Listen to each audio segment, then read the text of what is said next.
నమస్కారం సుప్రభాత ఘంటారావానికి స్వాగతం ముందుగా ప్రధాన అంశాలు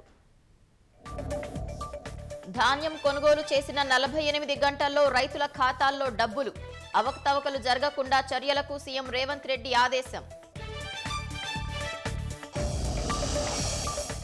మూసీ రివర్ ఫ్రంట్ సుందరీకరణతో పేదలు నష్టపోకుండా చూస్తాం విపక్షాలు తప్పుదోవ పట్టిస్తున్నాయని మంత్రి శ్రీధర్ బాబు విమర్శ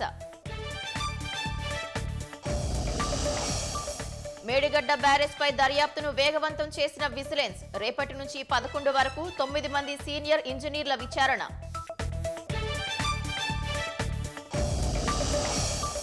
దేశానికంతటికీ నూనెలు సరఫరా చేసేలా రాష్ట్రాన్ని తీర్చిదిద్దుతాం త్వరలో సిద్దిపేటలో పామాయిల్ పరిశ్రమ ప్రారంభిస్తామన్న తుమ్మల